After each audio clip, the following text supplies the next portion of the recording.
Venga, Amelia. Amelia, deja esa.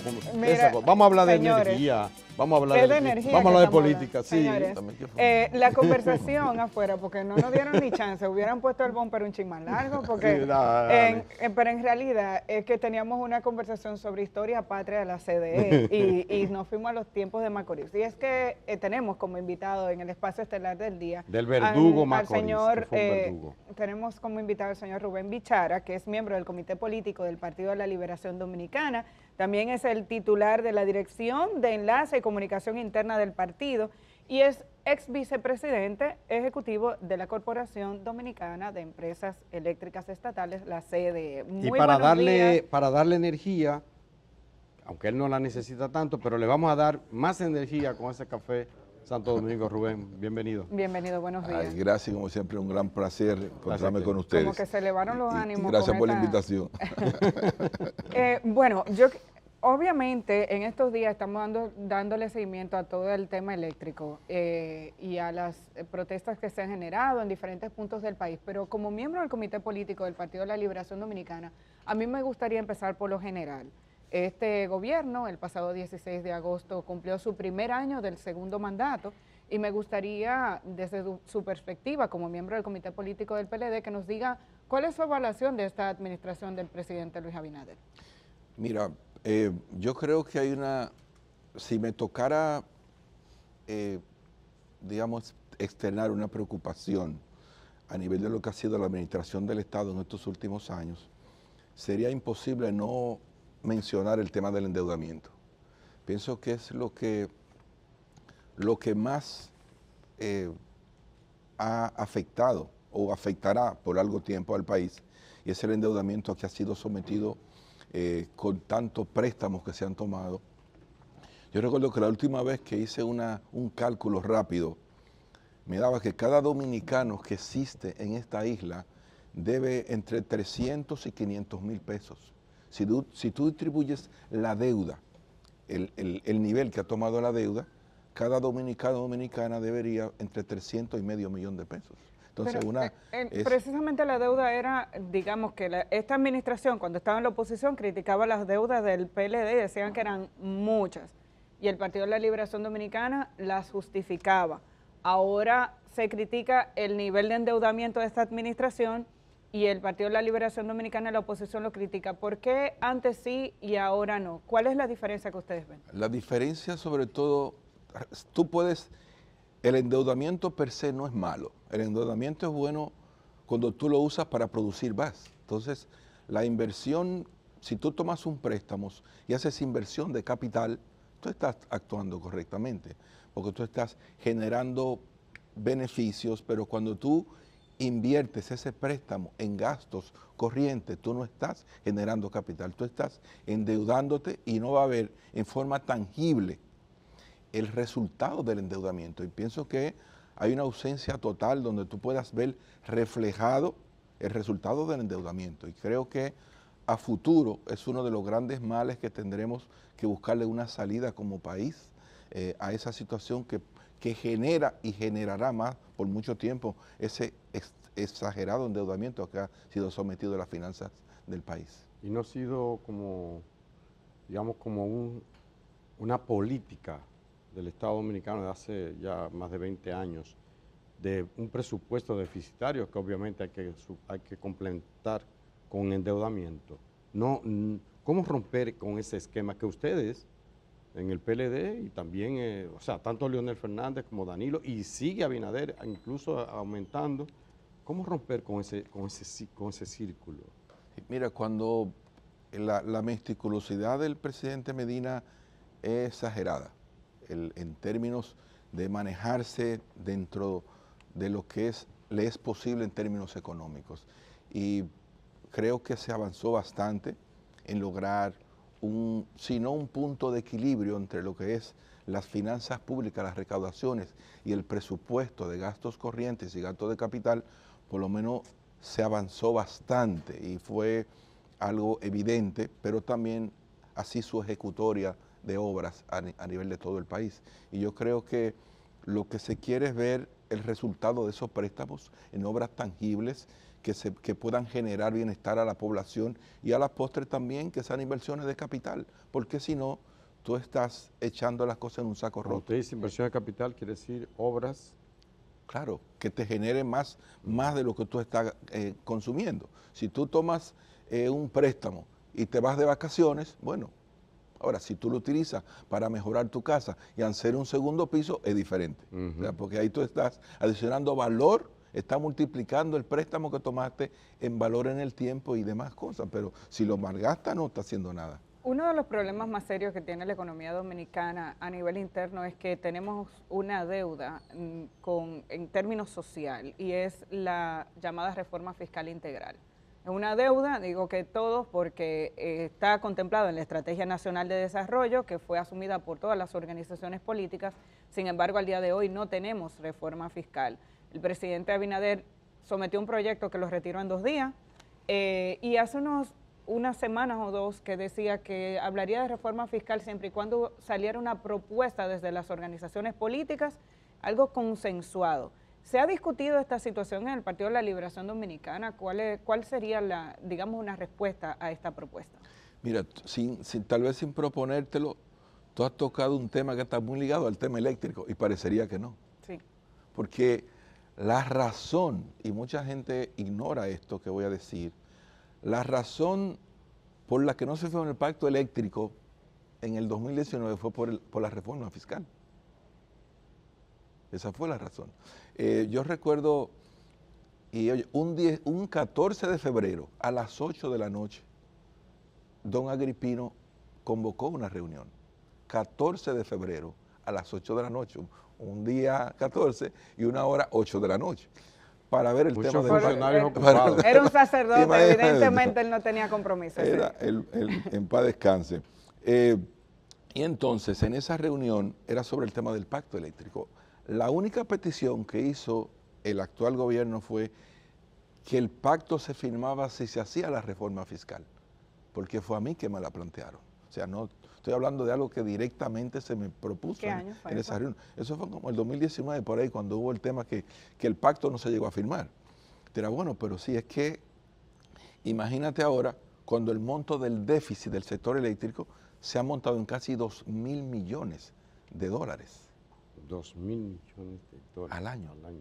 Entonces, es un elemento... Eso es 3 veces más que lo habitual hace 10 años. Sí, o sea, es una situación que van ligadas ahí. Y obviamente que la reforma fiscal ha sido una aspiración de muchos años, pero igual lleva un proceso de consenso, de armonización, ¿verdad?, que tiene que ser discutido a profundidad, pero no hay duda de que siempre habrá la necesidad de hacer ajustes en sentido general. Lo que deben es discutirse para que sea hecho con la mayor equidad posible. Rubén Bichara, me gustaría saber, en tanto y cuanto ex administrador, llamámoslo así, de la CDE o vicepresidente de la CDE, ¿qué está pasando con el sistema eléctrico ya en detalle? ¿Qué está pasando? ¿Han vuelto los apagones o se ha incrementado los apagones? Mira, ustedes escuchan... Hablamos de que tenemos la mayor generación de la historia y sin embargo han vuelto los apagones. ¿Qué pasa? Ustedes escuchan cada año algunas expresiones de las autoridades. Alcanzamos el mayor nivel de demanda o hemos dado el mayor nivel de energía. Cada año se puede decir eso, porque hay un crecimiento vegetativo en el sector. O sea, cada año hay una mayor población, hay más edificios, hay industrias, una población que crece, hogares, edificios, torres, pero también hay una mayor dependencia de la energía en la vida cotidiana de la gente. O sea, ya solamente hasta el transporte, ¿verdad?, se ha ido moviendo a la electricidad. Sí. Entonces, esa dependencia de la energía es un crecimiento constante también, en adición al crecimiento de la operación y la población propiamente. Hace unos años, en este país, el crecimiento normal, común, ordinario, anualmente, era de un 5 o 6% de la demanda de energía. Entonces, tú tenías que adicionar entre 100 y 120 megavatios por año. Lo que te dice a ti que en 4 años tú crecías algunos 500 megavatios. Ahora, eso prácticamente se ha duplicado. y en los últimos años superó el 10%. Superó el 10%. La demanda aumentó hasta un 10%. A un 10% anual. ¿A qué se debe eso? Entonces, justamente diría el gobierno. Es una mayor dependencia de la energía en la vida cotidiana, pero también tú tienes un crecimiento que no es uniforme, es mayor. Entonces, todo eso te va a ti demandando una mayor cantidad de generación que tú tienes que disponer. Pero eso es previsible. Todo eso se ha proyectado.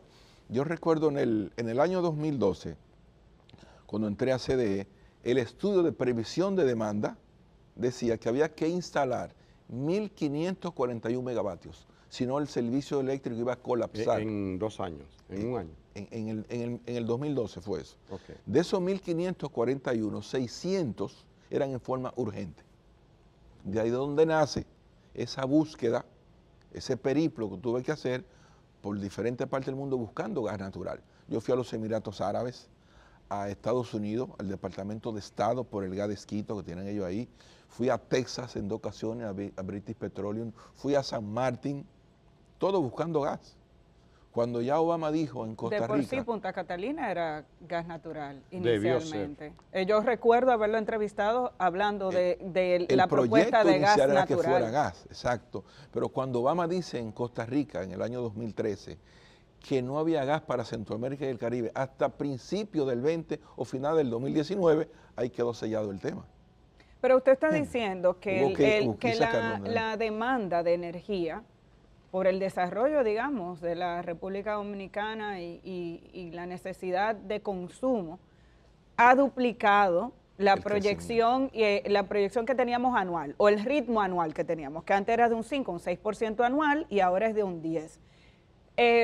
Eso significa que entonces el Estado podía haberse superado por esa demanda y por los niveles de preparación que tenía, o sea, o teníamos la capacidad para ofrecer la demanda energética que tenemos, porque parecería contradictorio. Todos los días nos dicen, estamos generando más que lo que la población necesita, sin embargo, el servicio se cae. Sí, porque ahí eso está ligado, primero, desde el principio se evidenció una ausencia total de mantenimiento. Es decir, tú tienes un vehículo que no le das mantenimiento, no le cambia los filtros, no le la banda de los frenos. Cada cierto kilometraje el vehículo te falla. Y cada vez que el vehículo te falla, tú tienes que irte en un Uber, o irte a pies, o buscar un motoconcho. ¿Ausencia de mantenimiento de qué? A las redes eléctricas. Entonces, esas redes no podían transportar la cantidad de energía que tú tenías, pero no tenías cómo enviarla. Que fue lo que ellos propiamente declararon en su momento. O sea, estamos diciendo de información que sirven los propios rectores del sector en su momento. ¿Cuánto se pierde por transmisión? ¿Cuánto se pierde? Ahora mismo ese es otro problema derivado enorme, que es las pérdidas están situadas en más de un 40%. ¿Por transmisión? Por transmisión son pérdidas técnicas. Primero, hay un porcentaje que se pierde cuando tienes que transportar en la línea de alta tensión, son las menos, las que van del este hacia el norte, hasta tanto no esté el proyecto listo, y las que se pierden en el día a día, que son incrementadas por la falta de mantenimiento de las redes, pueden andar por un 10 o 11% técnicamente. El resto son pérdidas comerciales. Se calculaba en estos días que era un 37. Esas son las comerciales, esas la son las comerciales. Exacto, las que tú, ese servicio que tú otorgas, pero no tiene a quién cobrárselo, porque no lo facturas, no le encuentras destino. Y ahí es donde viene el tema gerencial. Pero Rubén, perdóname, Amelia, está planteando un panorama futuro inmediato, sí, un poco lúgubre. Bueno, porque dice que la demanda va creciendo hasta un 10%, muy por encima de lo que era antes. Va creciendo de 5 a 6, ahora está por un 10. Y la producción, el presidente acaba de anunciar que se entrarán a 600 megavatios en unos meses y tal. ¿Es suficiente? Mira, la generación actual puede cubrir la demanda, pero ¿a qué costo? Hay unos gráficos, le pueden decir a ustedes qué tanta diferencia en precios hay. Por ejemplo, tú tienes, Catalina es la planta más barata del sistema, pero tú tienes plantas ahí que cuestan 5 veces lo que te cuesta producir Punta Catalina. Celso Marrancini decía ayer que van a entrar unos 600 megavatios en los próximos 5 meses, que van a costar menos, que van a costar 10 centavos. a diferencia de lo que se está costando ahora el mega, que es 12, alrededor de 12. Tal vez él sacó una media, pero cada planta te genera un costo diferente. Por ejemplo, imagínate, Punta Catalina está, la 1 y la 2 son las más baratas del país. Más barata que una eólica, pues yo no entiendo eso. Claro que sí, la más barata que tiene el la sistema. Eólica. Claro que sí. La más barata del sistema, ellos lo publican acá. O sea, está publicado. Okay. Hay en el ENI. Hay un cuadro que ellos mismos publican donde tú puedes ver específicamente el precio. El precio. El precio de la generación. Si nosotros, ya que nosotros hablamos para un público que no es técnico, y ustedes como organización política, como PLD, ayer reaccionaban un poquito a este tema, si le dijéramos a la gente, ok, ¿cuál es la visión de ustedes de qué es lo que está pasando con el sistema energético? Porque ahora mismo yo diría, bueno, pues entonces es normal que haya apagones. Desde su perspectiva como técnico y como político, ¿cuál es la situación que tiene el sistema energético en este momento y si tiene alguna preocupación? Sí, mira, yo pienso, siendo justo, que cada administración tiene sus propios retos. O sea, el momento cambia, tú como funcionario llegas a una posición y tienes que enfrentarte a lo que encontraste ahí. ¿Qué me tocó a mí? Una oferta inferior a una demanda de energía. Me tocó eso. Pero ¿qué pasa? Yo había estado en Edesur en el 2004 y Edenorte, porque Edenorte dependía de Edesur en el 2004, tenía entonces Edesur y Edenorte, y luego estuve en Edeeste en el 2009. O sea, yo conozco las sedes desde dentro. Cuando me toca ir a CDE, ya yo sabía que la solución inicial no estaba en las sedes, estaba en la posibilidad de coger un parque de generación, ampliarlo y diversificarlo y abaratar la matriz de generación. Porque sin energía las sedes no pueden hacer nada. Y si es una energía costosa, tampoco podrán hacer nada. Entonces me concentro en ampliar y diversificar el parque de generación del país. De ahí entonces donde nace Punta Catalina y esos proyectos renovables y la adición al Parque Nacional de más de 2.000 megavatios. Coyentri era un fantasma, era algo que nadie quería saber de Coyentri. No. Sin embargo, la matriz de generación energética de nuestro país es bastante diversa, sigue siendo diversa, sigue entrando convertimos a gas todas esas plantas y metimos renovables más de 700 entonces yo digo megavatios. Otra vez, entonces, ¿por qué la convertimos a gas natural? ¿Por qué si nosotros... Está convertida a gas natural. La pregunta es... Oye, de la más barata también. A los dos, sí. A ver si me escuchan. Sí, la pregunta es, ¿por qué si tenemos una matriz energética diversificada, que es como dicen, que si tenemos eólica, hidráulica, tenemos la de gas natural, la de hidroeléctrica, tenemos todo eso? Entonces, la diversificación es amplia, sí, tenemos hasta de conversión de basura. Biomasa. Tenemos esa matriz amplia. Los generadores dicen que producen la energía que nuestro país necesita. Vuelvo y pregunto, entonces, ¿por qué tenemos apagones? Porque primero, o sea, las redes no estaban listas para soportar toda esa descarga. Tú no tienes redes en condiciones de tener permanentemente ese flujo de energía. Las redes te fallan, transformadores, subestaciones que no están en condiciones por mantenimiento, transformadores que explotan por sobrecarga. Lo que dice todo eso es lo que ha hecho, porque todos los planes de mantenimiento cesaron. No hubo inversión en el sector de distribución durante 4 años. Entonces, y eso es dicho por las propias autoridades. Entonces, ese deterioro ha ocasionado también el deterioro del propio servicio. Cuando tú te vas al parque de generación, es cierto que hay generación suficiente, pero ¿a qué costo? Ese costo, cuando tú tienes cuando sale Punta Catalina, ¿dónde tú buscas esos 700 o esos 400 megas? ¿Con qué lo sustituyes? Tienes que irte a unos precios que no vas a recuperar. Entonces, ¿cuál es la solución? La solución es una solución, primero, de lograr un agresivo plan de mantenimiento en las redes, que dice, bueno, yo voy a montar aquí 50 pasajeros para irme de la capital a Montecristi y mi guagua está en condiciones de llevarlos. Porque le cambié la goma, le cambié los frenos, le cambié el aceite, le moví los filtros, etc. Pero si eso no tiene condiciones, tú te vas a tener que cortar el servicio cada momento. Para que tenga éxito. Se va a quedar por bonado.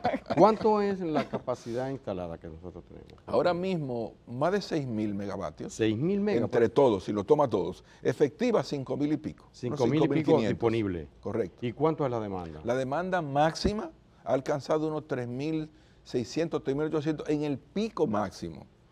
Eso es ya el nivel extremo, unos 3.600, 3.800. O sea, en definitiva, el tema no es de generación. No es de generación. Ok, pero sí, pero vuelvo y en te parte digo, sí, porque es caro. no lo es, pero tú tienes que ir sacando generación costosa, si no, las sedes no van a poder librarse de un déficit, ni el Estado tampoco. Quiero aprovechar algo que usted ha dicho, que pasó por el este, por el norte y por el sur. Las tres bases, usted las recorrió las tres. Ajá. Y CDE. Y estuvo en el HON. Ajá. Sí. Ajá. Así fue. Ajá. Así que sabe lo que yo le voy a preguntar, supongo. ¿Qué es lo que hace tan ineficiente a las EDES? Un déficit, decía Amelia, 37, recordaba que lo admiten las propias autoridades. 37% de energía que vende y que no cobra. Así, ni siquiera el hombre este, que, ¿cómo se llama? El que vendía capaperro. Sí, Ni siquiera ese hace negocio. Mira, tradicionalmente durante mucho tiempo las sedes, incluso de norte, vendía a un precio inferior al que compraba la energía. Imagínate que tú compres a 50 y vendas a 35. Nunca Sí. va a tener siempre va a estar en déficit. Sí. Entonces, esa fue la historia de las sedes. ¿Por qué? Porque el parque de generación era muy costoso. Un parque fundamentado en el diésel, en el fuel, costosísimo, donde tú no determinas nada. Entonces, tú tenías que lograr abaratar ese parque de generación. Por eso es que nosotros, ¿cuál fue uno de los grandes logros que tuvimos? Bueno, el déficit de generación, del sector, lo bajamos a menos de 500 millones de dólares. Y está ahí demostrado, y en las estadísticas que han publicado últimamente se puede evidenciar, pero esos 400 y pico de millones, tú podías suplirlo con el beneficio que te daba Punta Catalina, que te está dejando solamente de base 250, 300 millones de dólares de beneficio, más el plus de la baja en los precios a nivel general para la compra de las sedes. Te da un beneficio real cada año de más de 500 millones de dólares. ¿Pero usted entiende entonces que hay una mala administración? Bueno, hubo una mala administración en el sentido de que no se dio seguimiento a planes en el tiempo. Y en el sector eléctrico tú no puedes perder tiempo. Aquí nada es de hoy para ahorita. Pero ahora mismo nosotros no tenemos cómo decir, bueno, vamos a arreglar toda esta red en una semana o vamos a buscar una planta en 2 días. No. Aquí, a nosotros nos ayuda nada más que la temperatura baje ahora mismo. Nada va a suceder de repente. Como Nada va a suceder de repente. Tú no puedes decir, voy a reparar todas las redes. No. Si tú tuvieras el dinero, el tiempo de inversión hasta eso, la celeridad que tiene que llevar eso no es la que tú le pongas. Pero le pregunto de nuevo, ¿por qué las sedes no pueden ser eficientes? Pueden ser eficientes, lo pueden ser. Tú necesitas primero disponer de energía a precios razonables. Cuando yo llegué a Edesur en el 2004, yo pude cerrar con beneficios, el equipo que me acompañó, cerramos con beneficios. ¿Por qué? El dólar nos salvó la campana. Bajo. La baja del dólar, que estaba en 48, 50, baja a 33. Teníamos suficientes pesos para comprar muchos dólares. O convertíamos en muchos dólares los pesos que antes valían menos dólares. Y eso nos permitió poder dar todas las cuentas. Y cerramos con beneficio en el año 2004 en Edesur, por primera vez en su historia. Pero ahora, yo digo ahora, porque esa es la historia, pero ahora. Ahora tiene que haber, primero, la incorporación de energía a precios sostenibles. Pero la que se ha incorporado es la más cara de todas. La energía que se ha incorporado al parque de generación es de la más costosa de todas. De la más costosa. O sea, te cuesta 4 o 5 veces lo que te cuesta Punta Catalina. Pero es que no en ese sentido, parece contradictorio. Claro, la de gas son tan caras. La de gas. Ese que estamos hablando. La barcaza está a 130 y pico, cuando Catalina está a 30. Ya solamente ahí tú tienes ¿cuánto? 4 o 5 veces el costo de Catalina. Aunque sigue siendo carbón, ¿eh? Sigue siendo carbón. Sigue siendo carbón. Y era una apuesta de esta administración que nunca voy a olvidar a Domínguez Brito como ministro de Medio Ambiente defendiendo la lucha contra el cambio climático y la eliminación del carbón, mientras aquí se estaba construyendo Punta Catalina con carbón. Eso también me pareció, nunca lo entendí. Pero es un tema económico, digamos, cuando tú ves que la Unión Europea financió parte de la construcción de Punta Catalina, es por el término medioambientales, el costo de esos filtros le daba la tranquilidad. Es un tema del bolsillo. Una planta con Punta Catalina en Estados Unidos costaría el doble que lo que costó esta, porque te van a exigir un sistema de filtros necesario para eliminar cualquier tipo de emisión. Pero yo no me quiero quedar en el tema eléctrico. No, yo pero quisiera... antes de pasar de ahí, el tema del sargazo, porque usted estuvo allí.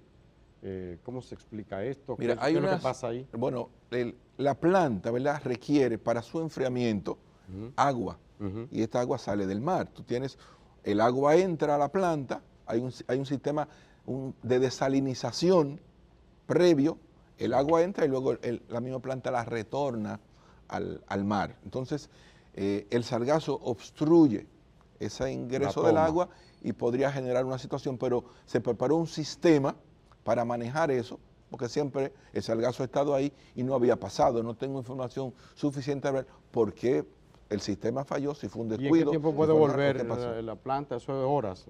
¿Perdón? Es un asunto de horas entonces el mantenimiento. Depende de cuál haya sido el origen del problema y volumen. si ha causado algo, pero tiene todo un sistema para protegerla del sargazo. Por eso ustedes han visto que no había pasado anteriormente. De acuerdo a las declaraciones del vicepresidente de la CDE ayer, de Marrancini ayer, aparentemente hubo un volumen adicional por el tema de la tormenta, o sea que vamos a investigar eso. Bueno, había un tema de una tormenta en curso. No me quisiera quedar en el tema de la CDE, de la energía eléctrica, y aprovechándolo como miembro del comité político del PLD y alto dirigente de esta organización. Me gustaría su visión sobre el fallo que se produjo la pasada semana en un tribunal de nuestro país sobre un caso de corrupción que tocó la administración pública del Partido de la Liberación Dominicana, el caso conocido como de Alexis Medina y Comparte, sobre todo tomando en cuenta de que el principal imputado y condenado es un hermano del expresidente de la República, pero en adición a eso las juezas, al emitir su sentencia, hablaban con firmeza sobre la detección de importantes redes de corrupción que afectaron a algunas instituciones públicas de la administración pasada. Y quisiera su parecer sobre esta sentencia. Mira, primero el proceso tomó un curso, ¿verdad? Y tengo una fase, si se quiere, final. Yo en estos casos he dicho, la aspiración de uno es que la verdad se respete. Pienso que la lucha por un país con una mayor transparencia es una lucha y una aspiración que ha tomado un carácter casi universal. Todos debemos ser colegionarios de que haya un país donde haya más transparencia, donde el funcionario pueda ejercer su función con mayor honestidad. Pienso que eso es válido. Y aquí la aspiración de uno es que los procesos se respeten, pero sobre todo que se respete la verdad. Si la verdad se respeta, pienso que, porque a veces yo creo que el sentido de justicia es lo más alto que puede tener un ser humano, el sentido de justicia. Y eso que parece algo tan simple, pienso que lo más elevado que la conducta humana puede generar. Y yo lo que pido es, y siempre he pedido, que la verdad se respete. Entonces, en este caso, hay que seguir dándole seguimiento al proceso. Puede que ellos quieran continuar con que apelen, y igual es un derecho, y ahí veremos cómo camina todo eso. ¿Cómo camina todo eso? Claro, en qué termina. Ajá. Pero siempre he dicho, aspiración que se respete la verdad y que impere el sentido de justicia, no la injusticia de la justicia, que es el grado de imperfección que a veces... Pero todos esperamos eso, pero esperamos a nosotros nos llamó la atención que el PLD, que había abandonado un discurso original de que era una persecución política y tal, luego se despacha con una declaración diciendo que eso, mírenlo ahí lo que había un ensañamiento contra dirigentes del partido y tal. Bueno, la judicialización de la política ha sido un arma muy utilizada en los últimos tiempos. No solamente aquí hay demasiados casos evidentes de eso, prácticas, y uno espera, como te decía, que no sea eso una herramienta para dañar, sino para corregir inconductas. Pero es que dentro de los imputados o dentro de los... Hay gente que ha devuelto dinero, dice, sí, yo me lo cogí, me lo llevé sin querer, toma, eso es tuyo, no, excúsame. Y no estamos hablando de 100 pesos, de una carpeta que se llevó sin querer no, de millones de pesos que devolvieron. Yo pienso que ahí cada uno igual actuará en base a su conciencia. Realmente la corrupción tenemos que ver que es un tema prácticamente sistémico y pienso que todos tenemos la responsabilidad de ayudar a que eso no sea un elemento que vulnere, que dañe, donde hay tantas necesidades y tan limitadas posibilidades que ese tipo de cosas puedan erradicarse. Pero obviamente que también operan ahí muchas cosas y prácticas. Yo no creo que una persona deba venderse para traicionar o para decir una mentira por miedo. El miedo te lleva a muchas cosas. Creo que el miedo es lo que más prueba a una persona, porque lo desdobla si se descuida. Entonces uno tiene que también saber manejarse con entereza, porque al final todos nos vamos a ir y lo mejor es uno vivir correctamente y como dice un letrero, yo muero como viví. O sea, hay que tratar de mantener la defensa de las cosas. Finalmente, y en ese mismo orden, evidentemente, independientemente de las posiciones individuales o de las acciones individuales, la cantidad de casos que hoy en día están en la justicia, incluyendo este, que involucran a la pasada administración, tuvo un impacto en la marca Partido de la Liberación Dominicana. ¿Qué está haciendo o qué pretende hacer la organización política, digamos, para desprenderse de esa imagen que estamos seguros que afectó incluso su desempeño en las elecciones pasadas? Mira, yo siempre he dicho que ningún partido que gobierne 20 años puede salir ileso. Nosotros fuimos castigados enormemente por eventos que sucedieron en esos 20 años. Primero porque tú no logras satisfacer todo lo que la población demanda, merece, ¿verdad? Y eso te va generando un lastre que tú vas ahí. Tú descuidas el partido como tal. Tú incorporas muchísimas situaciones a la vida normal, al propio gobierno, que luego tienes que lidiar con ellas, que a veces se salen de control. Y entonces tú tienes un momento donde luego tienes que observarte, y ahí estamos nosotros. Tenemos que volver a ser, lograr una real renovación partidaria, verdadera, reinventarnos para volver a ser. Y yo pienso que el partido corre ese proceso. Hicimos un congreso, estamos ahora implementando todo lo que se derivó de ahí a nivel local e internacional.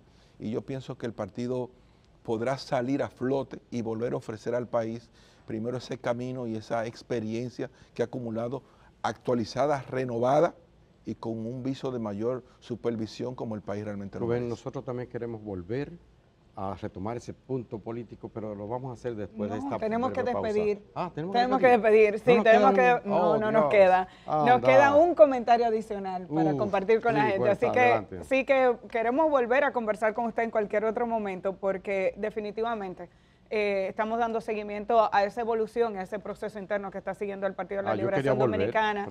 Es evidente que hay un intento de transformación interna y estamos muy atentos a esa situación. Gracias, Rubén Bichara, miembro del Comité Político del Partido de la Liberación Dominicana y titular de la Dirección de Enlace y Comunicación Interna del partido.